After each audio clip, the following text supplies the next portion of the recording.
जय हिंद दोस्तों। तो शुरू करते हैं आज के हमारे टॉपिक पर। कल हमने वीडियो बनाया था कि ट्रम्प जो है वो ब्रिज डे और जो पावर एनर्जी स्टोर जहाँ पे होता है, मतलब जो पावर जनरेट करते हैं वहाँ पे जो ईरान में उसके स्टेशन है उस पर हमला करेंगे और वो ब्रिज डे करके मनाएंगे। तो कल का दिन तो ख़त्म हो गया, आज नया दिन चालू हो गया। फिर भी ऐसा कुछ हो नहीं पाया। मैंने कल ही बताया था कि आदमी बातें बहुत बड़ी बड़ी करता है पर ऐसा कुछ करेगा नहीं। तो क्यों नहीं हुआ, क्या हुआ, आज ये सब कुछ जान लेते हैं। तो थोड़े दिनों पहले 5 अप्रैल को ये ट्रम्प का ट्वीट था, Tuesday will be power plant day and A bridge day. ये ट्वीट आया, इसमें उन्होंने गाली भी दी है ईरान को और कहा है कि आप स्ट्रेट ऑफ हॉर्मुज़ ओपन करिए। इसके बाद जो है ना, धीरे धीरे करके ईरान के जितने जहाँ जहाँ पे भी एम्बेसीज है जिन जिन देशों में, वहाँ से उनके फॉरेन मिनिस्टर्स जो रहते थे या फिर जो भी मिनिस्टर्स है एम्बेसी में जो लोग काम करते हैं, उन्होंने ट्वीट करना चालू कर दिया और एक तरीके से वो ट्रम्प की फिरकी लेने लग गए थे सबके सब। तो कल आखिरकार फिर ट्रम्प ने आके गुस्से में कहा कि हम जो इतने भी मतलब पावर प्लांट है, ब्रिज है ईरान के, वो तोड़ देंगे, उसको डिस्ट्रॉय कर देंगे।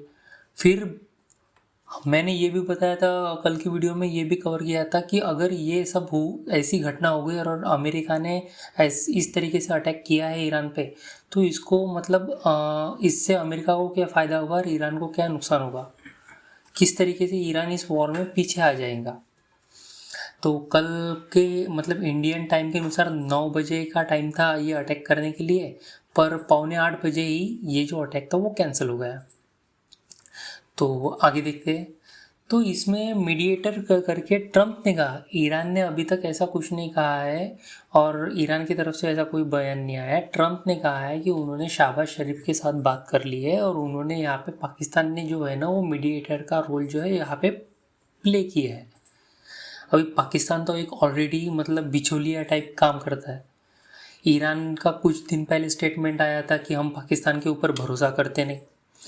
तो अभी ट्रम्प ने इनका नाम लेकर ये बिल मतलब एक तरीके से ये जो मतलब खुद को एम्बैरस फील करने की बजाय मतलब दुनिया को मतलब हम वीक नहीं जो कमज़ोर नहीं दिखाना चाहते था अमेरिका, तो इसलिए उसने पाकिस्तान की मदद ले ली। ये दुनिया को पता है।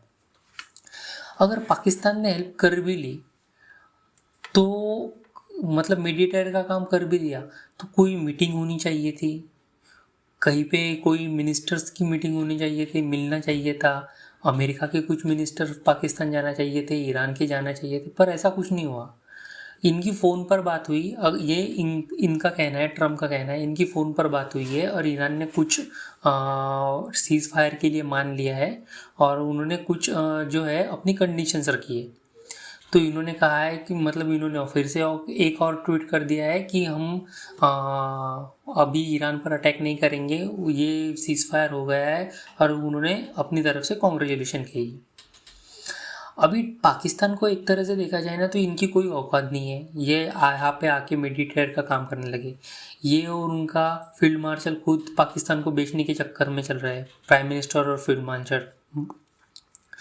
तो फिर भी और ट्रम्प जो है ना, देखो ट्रम्प जो है वो अपने से वीक लोगों के साथ, अपने से कमज़ोर लोगों के साथ रहना बहुत ज़्यादा पसंद करता है, क्योंकि उनकी आदत है सबको बुली करने की और वो इनको बुली भी कर सकता है और वो उनको एक गुलामों की तरह ही ट्रीट करता है।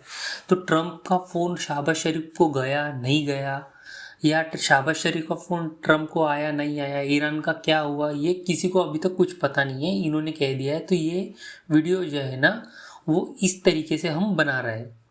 और दूसरी बात, ईरान पर इन्होंने अटैक क्यों नहीं किया ये भी हम इस पर कवर करेंगे। तो आगे देखिए, ईरान के जो 10 पॉइंट है ना, तो वो इस पर डिस्कस कर लेते हैं। इन्होंने कहा है स्टॉप एग्रेशन, अमेरिका गारंटी दे कि भविष्य में ईरान पर कोई हमला नहीं होगा। पहला, straight of Hormuz control, Hormuz जल मंत्रालय पर ईरान का नियंत्रण कंट्रोल बना रहेगा। तीसरा, न्यूक्लियर राइट्स, ईरान के यूरेनियम संवर्धन, यूरेनियम इनरिचमेंट के अधिकार को मान्यता मिले। प्राइमरी सैंक्शंस, ईरान पर लगे सभी सीधे अमेरिकी प्रतिबंधों को हटाया जाए। सेकेंडरी सैंक्शंस, बाकी देशों के साथ व्यापार करने पर लगी पाबंदियां खत्म हो।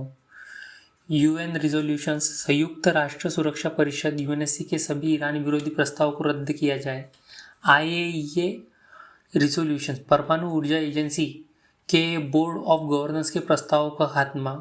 वॉर डैमेजेस, युद्ध में हुए आर्थिक नुकसान का मुआवजा कंपेंसेशन दिया जाए।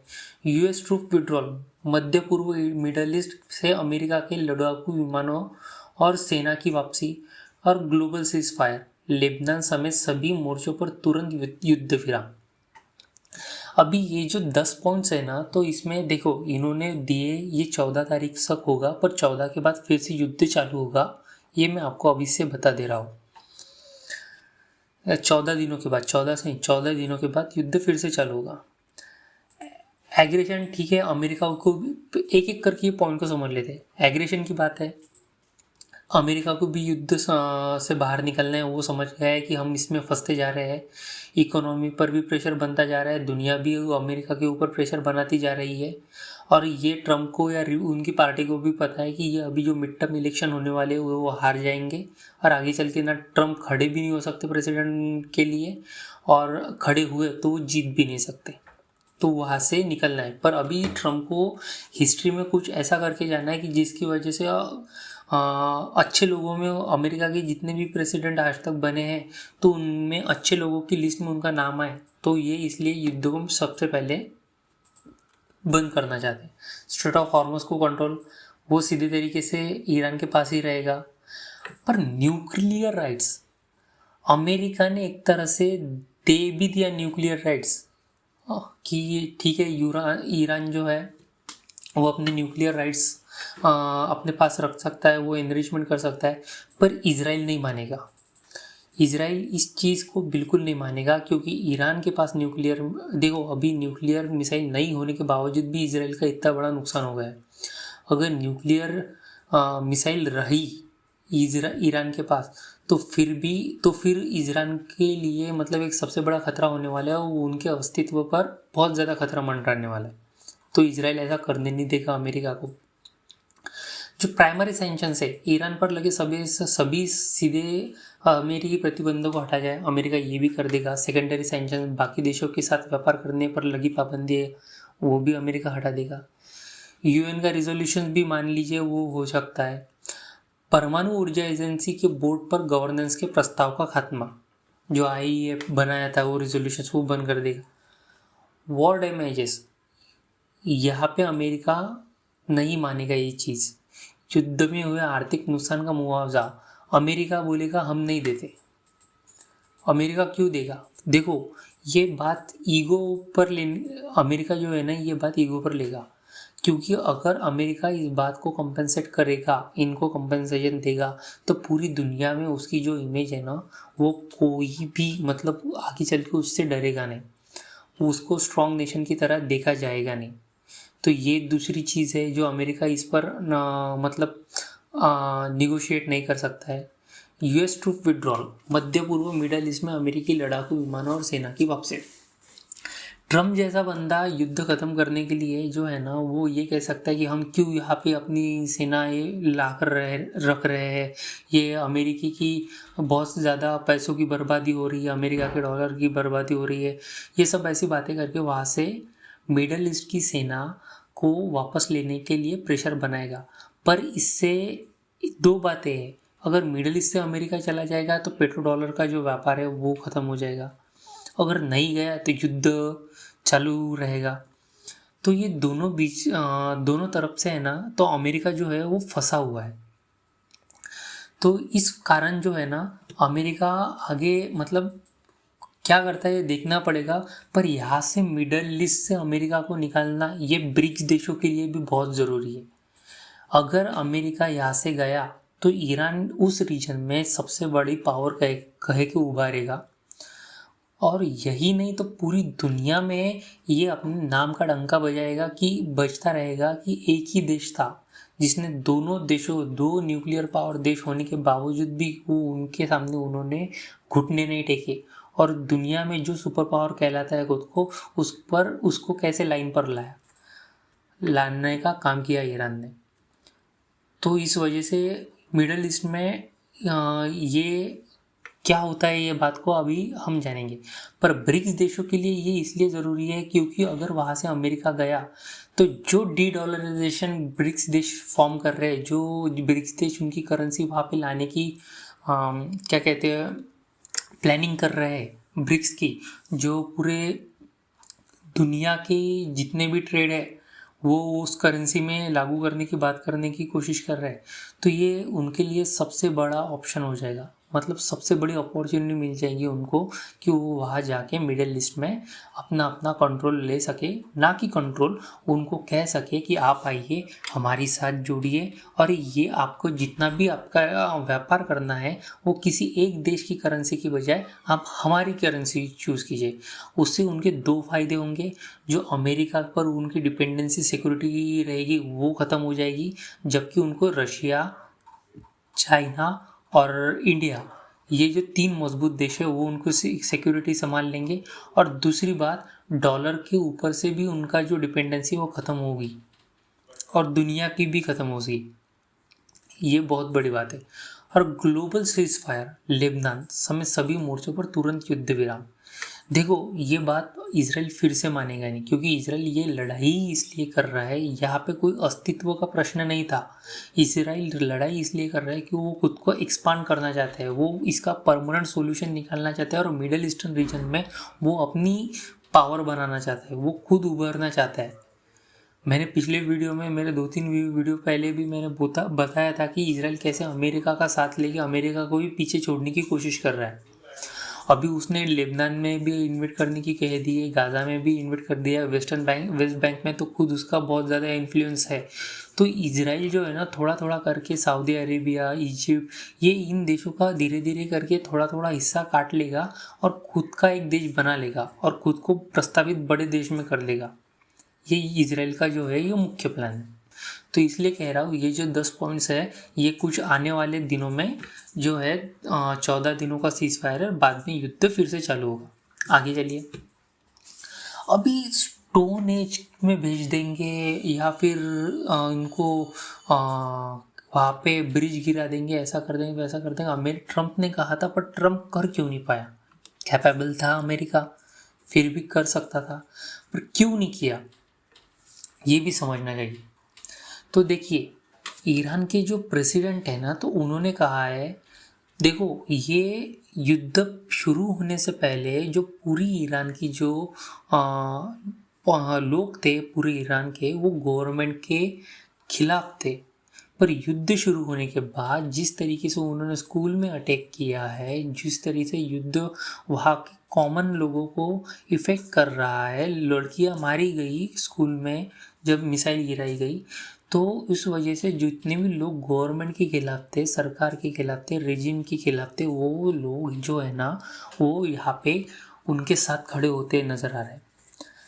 अभी अमेरिका जो ईरान के प्रेसिडेंट थे उन्होंने कहा 1.4 मिलियन जितने भी लोग हैं ना, तो वो खुद जो है ना, जो खुद लोग हैं ना वो और प्रेसिडेंट, सारे लोग और प्रेसिडेंट, ये जितने भी पावर स्टेशन है और ब्रिजेस है उन पर खड़े होंगे और देखेंगे कि अमेरिका कैसे हमला करता है। हम हमारी जान दे देंगे, पर हम हमारी कल्चर की, हमारे इंफ्रास्ट्रक्चर की, हमारे पावर स्टेशन की रक्षा करेंगे। ये इनका कहना था और इन्होंने कहा, और जिस दिन ये हमला होने वाला था तो ये इमेजेस वही से है, वहाँ की है, किस तरीके से वहाँ के लोगों ने अपने ब्रिजेस को बचाने के लिए, हमारे उनके पावर एनर्जी सोर्सेस को बचाने के लिए अमेरिका को रिटेलिएट करने से रोका है। तो इस वजह से अमेरिका ये चीज़ें नहीं कर पाया वहाँ पे। अगर अमेरिका शांति से चुपचाप से कर देता तो कोई फ़र्क नहीं गिरता था, पर ये भाई साहब जो है ट्रूथ सोशल पे जाके ये ट्वीट करके, बाकायदा ट्वीट करके बता रहे हैं कि मैं अगली मूव जो है ना अपनी ये करूँगा। इस वजह से ये हमला हो नहीं पाया। इन्होंने अगर नहीं बताया रहता था और सीधे सीधे कर देते थे ना, तो अभी तक ये हमला हो चुका रहता था और अमेरिका इस वॉर में बहुत ज़्यादा आगे हो चुका रहता, मतलब हो सकता था। पर ये ट्रम्प की वजह से ये जो हमला है ये फेल हो गया। अभी बहुत सारे लोगों का कहना है कि अमेरिका को कब से लोगों की फिक्र पड़ने लगी। तो देखो, अमेरिका को लोगों की फिक्र नहीं है, पर इस तरीके से जो हमला वो अभी पहले ही नाटो देश साथ में नहीं है, उनके रिलेशंस उनके जो मित्र देश थे उनके साथ खराब हो गए, कोई बचाने के लिए आ नहीं रहा, मदद के लिए आ नहीं रहा। प्रेसिडेंट जो है वो गुहार लगा रहा है कि आइए हमारे साथ लड़िए। मिडिल ईस्टर्न देश नहीं आ रहे, एशिया तो फिर से मतलब बहुत दूर है, एशिया का तो कोई लेना देना ही नहीं है। तो मतलब देखो यार, कोई आ नहीं रहा, और इस तरीके से अगर वो लोगों पर हमला करेंगे ना, तो ये वॉर क्राइम की सिचुएशन पैदा कर सकता है। अगर वॉर क्राइम हुआ, अगर ये अमेरिका कर सकता है, तो वो रशिया के लिए मतलब एक तरह से छूट हो जाएंगी, मतलब एक तरह से खुला हैंड है कि जाइए आप भी यूक्रेन में ऐसा इस्तेमाल कीजिए। और इसी चीज़ का जो फ़ायदा है वो चाइना उठाएगा। तो इस वजह चाइना ताइवान के लिए उठाएगा, रशिया यूक्रेन के लिए उठाएगा। तो इसीलिए जो है ना, तो अमेरिका ने इन चीज़ों पर अभी तक अटैक नहीं किया। तो आगे देखिए, तो अप्रैल 2026 22 तारीख, 14 दिनों बाद 22 तारीख आएगी। 22 तारीख में देखा जाएगा कि मतलब तब तक क्या होता है। युद्ध फिर से चालू होगा, मेरे ख्याल से युद्ध फिर से चालू होगा। अगर अमेरिका ने युद्ध नहीं किया, रिटेलिएट नहीं किया, तो सब समझेंगे कि अमेरिका हार गया। ईरान अपनी जीत का दावा कर सकता है। तो युद्ध करना ज़रूरी है अमेरिका को। अमेरिका इस तरीके से फंस गया है, नहीं तो शर्तें मानना ज़रूरी है। शर्तें माना फिर भी हार जाएगा, युद्ध किया तो उलझा रह जाएगा। जो इसका चाइना और रशिया जैसे देश है, भारत देश जैसे देश है, वो उसका फ़ायदा उठाएंगे। तो अभी 22 अप्रैल को देखेंगे क्या होता है। आगे देखिए, opportunity to discipline America will not come again, no compromise says Iran. ये ईरान के फॉरेन मिनिस्टर है। इन्होंने कहा है, जिस तरीके से ट्रम्प ट्वीट कर रहे हैं, सबको पता है कि ट्रम्प अभी फ्रस्ट्रेटेड हो रहे हैं। ये आदमी गाली गलौज पर उतर आया है, उनके हाथ से धीरे धीरे करके सब चीज़ें छूटती जा रही है। अभी ये आदमी बोल रहा है कि अमेरिका को डिसिप्लिन में लाने के लिए युद्ध चलता रहेगा, नुकसान होगा, ब्रिजेस गिरेंगे, फिर से बनाएंगे, जो पावर स्टेशन है वो उड़ेंगे, फिर से बनाएंगे, ऐसा ये सब कुछ कह रहा है। पर जो अमेरिका को डिसिप्लिन में लाने की, अमेरिका को उसकी डिसिप्लिन यानी इन्होंने एक जैसे कहा जाता है, मतलब फॉरेन, अगर आप इंटरनेशनल लेवल पे कोई भी स्टेटमेंट दे रहे हो तो आप हार्श वर्ड्स जो है ना वो यूज़ नहीं कर सकते। डिसिप्लिन का मतलब यहाँ पे सीधा सीधा है कि अमेरिका को उसकी औकात दिखाने का इनका कहना ये था कि अमेरिका को हम किस तरीके से उसकी औकात दिखाकर उसके लाइन में ला सके। ये जो मौका हमें आज मिला है ना, ये आगे चल के नहीं मिलेगा। तो इस वजह से ईरान चाहता है कि अभी ईरान ने अगर 14 दिनों का ये युद्ध विराम कर भी लिया है, ये सीज फायर 14 दिनों के लिए कर भी लिया है, तो 14 दिनों के बाद वो अपनी स्ट्रैटेजी इससे भी ज़्यादा स्ट्रॉन्ग बनाएगा।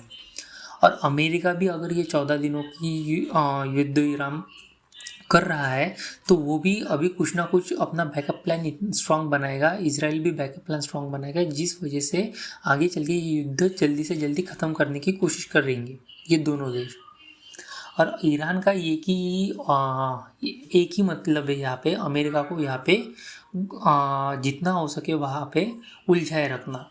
यही चीज़ रशिया के लिए भी अच्छी है, यही चीज़ चाइना के लिए अच्छी है, और ईरान के सबसे खास जो मित्र देश है ये रशिया और चाइना ही है। और हमारे लिए भी अच्छी है, क्योंकि हमने आगे मतलब अमेरिका अगर यहाँ से मिडिल ईस्टर्न देशों से चला जाएगा तो हमारे लिए भी अच्छी है कि हम भी अपने जो तेल का ट्रेड है, मतलब तब तक तो ब्रिक्स वहाँ पे आ जाएगा, तो डीडॉलराइजेशन का एक ऑप्शन जो है वो बंद होता आ जाएगा, और हमारे लिए एक अपॉर्चुनिटी मिलेंगी कि हम हमारी करेंसी को प्रमोट करें या ग्लोबल करेंसी को हिलाएं। तो इन सब चीज़ों के बीच जो 14 दिनों का सीज फायर हुआ है ना, तो इसमें मार्केट में भी अच्छा पॉजिटिविटी दिखी। मार्केट जो है वो ग्रो कर रहा है, तेल की कीमतें थोड़ी बहुत कम होती नज़र आ रही है। 100 बैरल जो 112 बैरल तक थी वो 100 बैरल के तकरीबन आ चुकी है। तो अभी ये सब दुनिया भर में चालू है। तो बस आज के लिए इतना ही। वीडियो पसंद आया तो like share and subscribe my channel. Thank you so much. और हाँ, कमेंट करना मत भूलिएगा।